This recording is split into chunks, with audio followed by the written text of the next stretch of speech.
पश्य में पार्थ 4 मदन मोहन तरुण के द्वारा लिखित एवं उन्हीं के द्वारा पठित।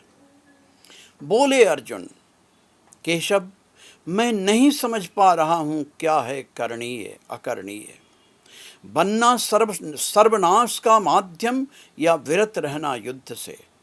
नहीं देखता इस युद्ध में किसी का हित, मृत्यु और मृत्यु ही दिखती है मुझे चारों ओर। सुनाई पड़ती है मुझे माताओं, बहनों, पत्नियों, बालकों की चीत्कारें।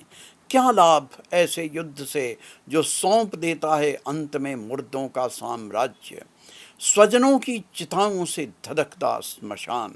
केशव, मैं उलझ गया हूँ कर्तव्याकर्तव्य, करणीय अकरणीय के घोर द्वंद्व में। बोले केशव, अर्जुन, तुम्हें नहीं करना है युद्ध पितामह भीष्म या गुरु द्रोण से, या अपने चाचा मामा, या अपने निकटतम संबंधियों या मित्र राजाओं से। अर्जुन, तुम्हें युद्ध करना है उनसे जो खड़े हैं अधर्म के पक्ष में, जो पक्षधर हैं अन्याय के, जो मूक दृष्टा बने रहे तब भी जब द्रौपदी विवस्त्र की जा रही थी भरी सभा में।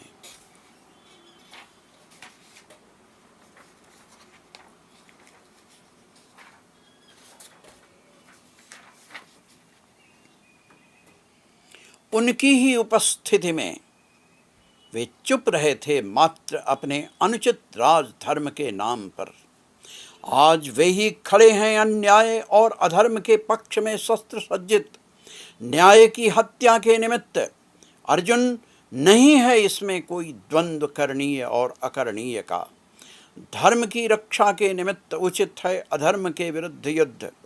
अर्जुन, वैसे भी नहीं है इनमें कोई जीवित जिन्हें तुम देखते हो सामने खड़ा। ये मर चुके हैं अपने ही पश्चाताप की अग्नि में। वे जानते हैं वे हैं अधर्म के पक्षधर। अर्जुन, वरेण्य है तुम्हारे लिए मुक्त करना उनकी आत्मा को उनकी कलुषित काया से।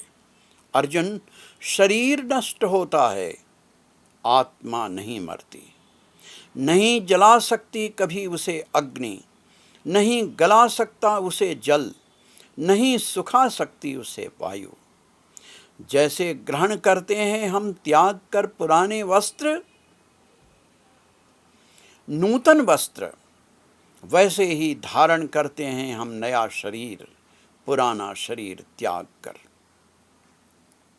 अर्जुन, जैसे मृत्यु है अपरिहार्य प्राणधारियों की, वैसे ही अपरिहार्य है उनका पुनर्जन्म भी।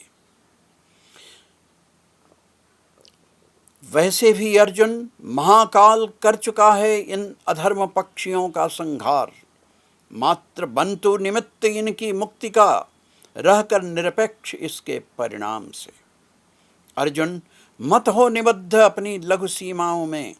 देख उस विराट विभ्राट को भी, जहाँ टूट जाती हैं सारी सीमाएं, जहाँ नहीं रहता मात्र उसके अतिरिक्त कुछ भी, जिससे संभूत है, जिसमें समाहित है सब कुछ। अर्जुन, नहीं देख पाया तू मुझे अब तक अपनी ही सीमाबद्ध दृष्टि के कारण। समझता रहा मुझे मात्र अपना सखा, किसी का पुत्र, सगा, संबंधी। नहीं अर्जुन, नहीं है सत्य मात्र उतना ही जो सीमित है चर्म चक्षुओं की सीमा तक। अभिभूत अर्जुन बोले, केशव, विगत भ्रम हो रहा हूँ मैं, निवृत्त हो रहा हूँ धीरे धीरे अपनी समस्त भ्रांतियों से। किंतु एक प्रार्थना है आपसे, इसके पूर्व कि मैं करूं अपने तेजस्वी वाणों का संधान, परिणत करूं इस कुरुक्षेत्र को धर्म क्षेत्र में, करना चाहता हूं आपके उस विराट विभ्राट स्वरूप का साक्षात्कार जो नहीं कर सका मैं बंधा बंधा अपनी ही सीमाओं में।